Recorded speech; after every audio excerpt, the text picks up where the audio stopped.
So last year, at the end of December, I put out a document that shared 25 of the smartest and most original ideas that was implemented by private practice hearing care clinics during 2025. In this episode, I want to take you through 5 of my favorite and share a little more depth behind exactly what was implemented.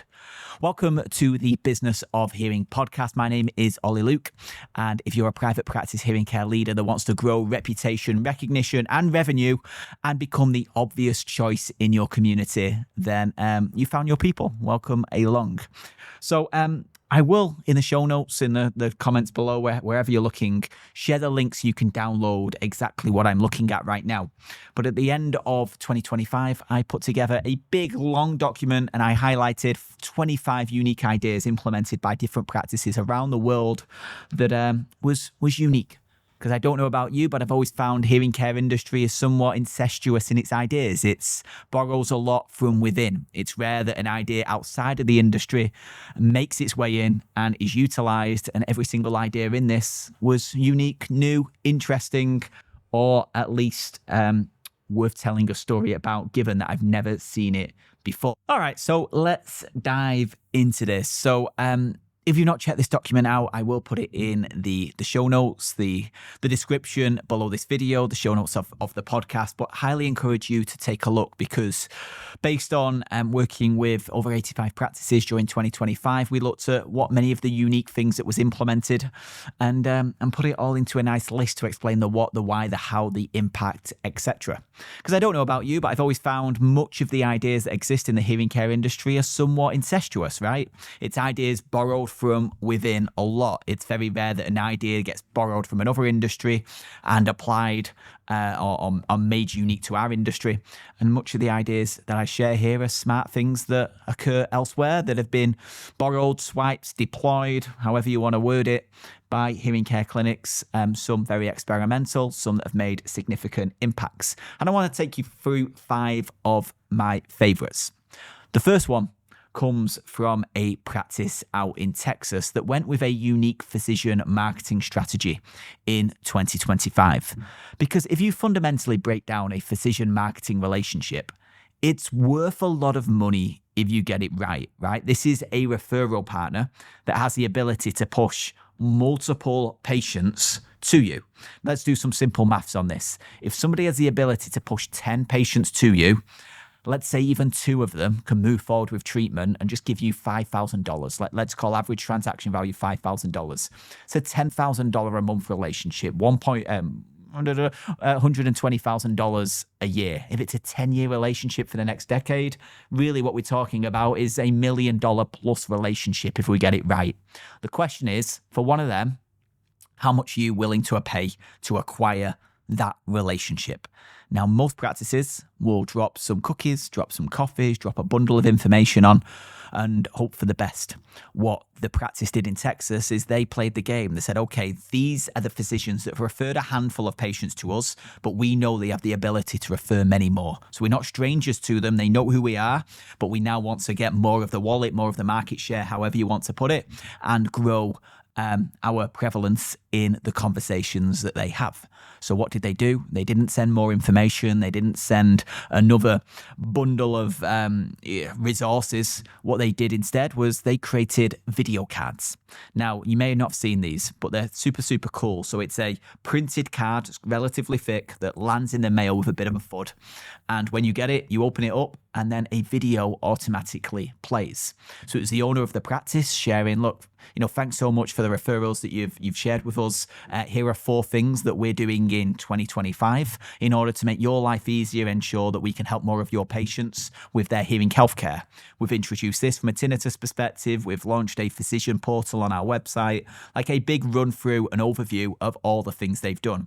It was in a beautiful branded card and it got sent out to physicians. It gets sent out, it gets picked up, it gets past the front office, it's unique, it stands out. And because it's a video card, you can't really throw it in the trash, right? It's got a little bit of weight and significance to it. It's like if somebody sends you a video, an active video player, you feel very disrespectful putting it in the waste. So all of a sudden it hangs around, it ends up on shelves, it ends up getting passed around. Some get returned because people don't know what to do with them, but it's you putting your best foot forward to show that, we actually care, we're willing to invest in this, and we want to put our best foot forward with you. So they sent out around 50 of them.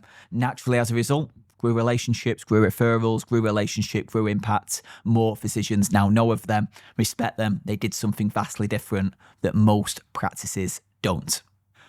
The second one that very much stands out because, look, 2025 was a funky year for new patient acquisition. I think we can all admit that. A lot of pressure got put on existing patient database in order to pull more and more revenue through. And we've seen a lot of practices have record years, a lot of it based on leveraging existing patient database. And there was one practice in particular that did nearly over $1 million in upgrades from their existing database, which was awesome. But here's where it gets in depth because, look, we have something we call micro campaigns inside Orange and Grey. And micro campaigns is essentially looking at the small, tiny segments of your database and looking how you can drop a very specific message with a very specific ask to a very specific audience. What we've observed is many practices, the only communications they will send to patients is an upgrade at the 4-year mark. There's not really anything else, but there's so many other segments of the database that you can utilize where you can show people you know exactly where they're at and give them a logical next step to take that naturally results in opportunity, relationship, or revenue for you. So I'll give you 15 right now that I've got written down here. So the first one is untreated hearing loss. Tested, not sold, right? People who came in, you presented them an option. They said, I'm not quite ready right now. I need to think about it. I need to speak to somebody. Leave it with me. And they walked out the door with maybe or no as the key thing. What happens from a follow-up perspective with them? Typically very little. But when they walk out the door, there's a big database of people who have got to a certain stage and then just needed some time to consider. That is an opportunity to follow up and do more with. Number 2 is old technology users, people wearing 7+-year-old devices that are still active patients. This group have received everything else that you'd probably send to get somebody to upgrade. New technology isn't motivating them. You've probably done some form of saving. You need an alternative angle.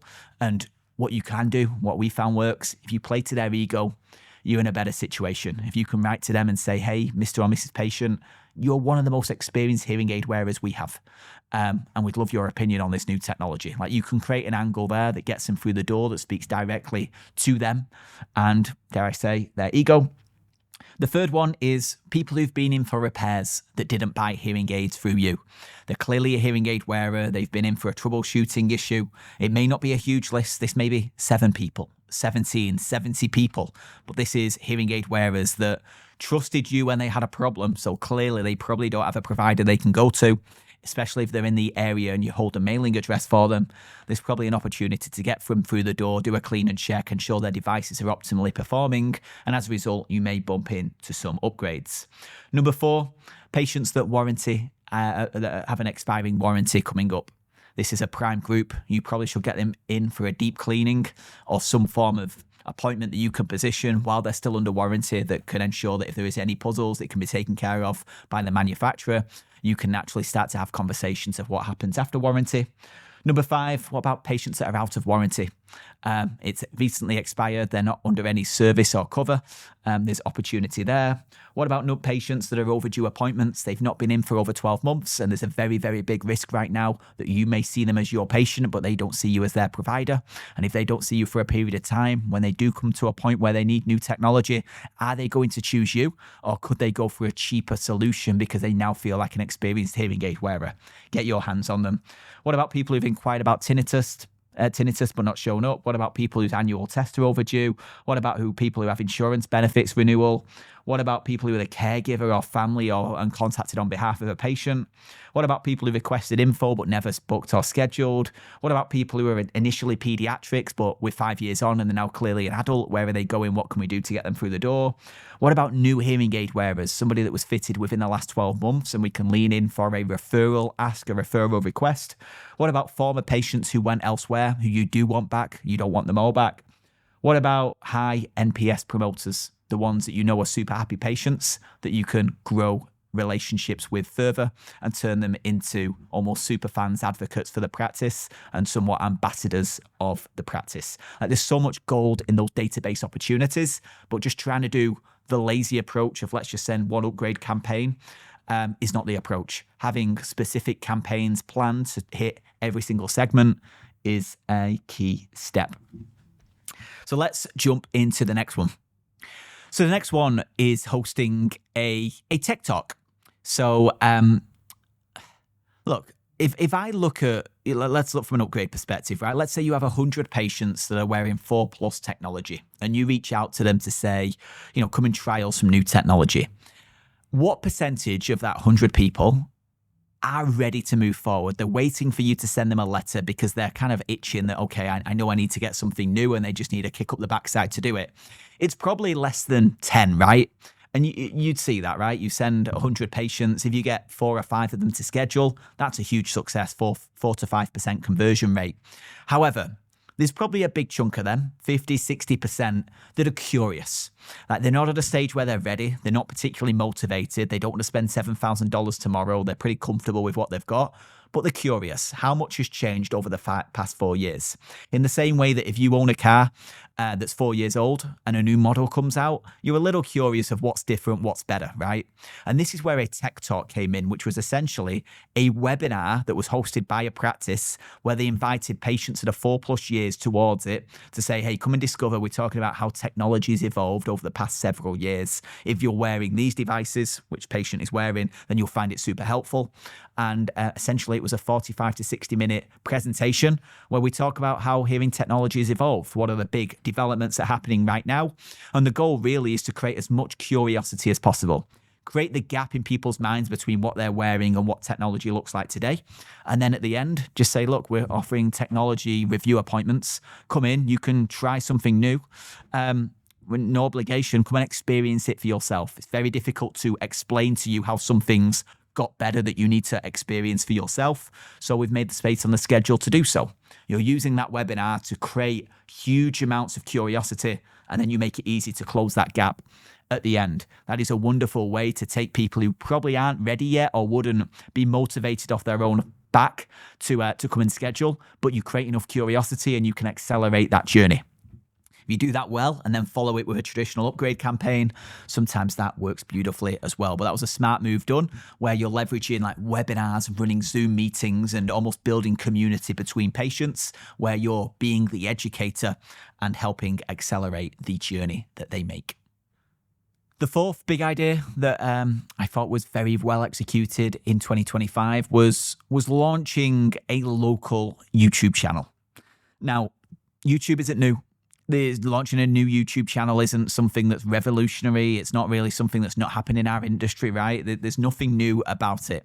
But it's often not what you do, it's the way that you do it, to quote Bananarama, right?